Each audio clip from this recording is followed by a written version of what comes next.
ان کی ذمہ داری تھی کہ ہم سب کو بلا کے اور ان حالات پر اعتماد میں لیتے، اور جو صوبے کی بلا کے اور ان حالات پر اعتماد میں لیتے، اور جو صوبے کے جنون ایشوز تھے ہم سارے اس کے ساتھ ہوتے۔ جس طرح مجھ سے پہلے بات ہوئی، کوئی انا کا مسئلہ ہم نے اس میں نہیں رکھا ہے، اور لاسٹ ٹائم جب وہی منظور پشتین صاحب والا جرگہ اور وہی ایک مومنٹ چل رہا تھا، تو ہم سب کی، سر گورنر صاحب بھی بات کرے گا، ان کی بھی اپنی ریزرویشن، اگر میں خود کا ہوں تو میں بھی ان کی 3 گورنمنٹس میں کبھی بھی گورنر ہاؤس نہیں گیا ہوں کوئی سیاسی یا اپنے ذاتی ایشو کے لیے، مگر چونکہ پورے صوبے کا ایشو تھا ہم سارے گئے اور اس کے ساتھ بیٹھ گئے اور اس کو ایکسپٹ بھی کیا، مان بھی لیا کہ آپ لیڈ کریں، ہم آپ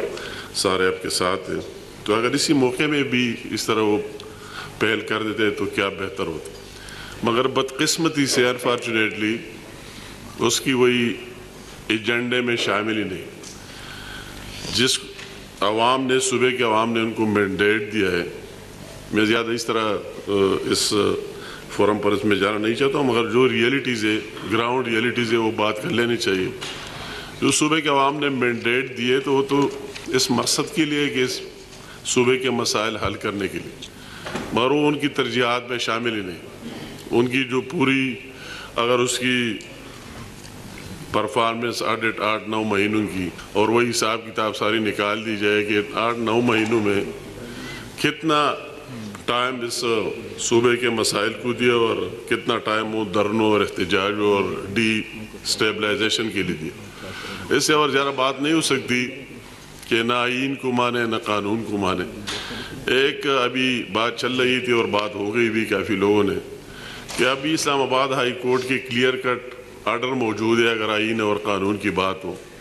کہ اسلام آباد میں انٹر نہیں ہونا ہے، دفعہ 144 نافذ ہے، دوسرے کئی ایشوز ہے، اور ان سارے کو بالائے طاق رکھ کر ان کو بلڈوز کر کے اور وہی اسلام آباد جائے اور اپنی سارے ریسورسز اسی پر استعمال کرے۔ بہت افسوس کی بات ہے، جو ریسورسز مل رہا ہے مرکز سے مل رہا ہے، وہ اس لیے نہیں مل رہا ہے کہ وہی سب پر تقسیم کرے اور بندر بانٹو اور اس فیڈریشن کے خلاف اور مرکز کے خلاف اس میں لگے رہے۔ اس صوبے کے عوام کی بہتری کے لیے ملے۔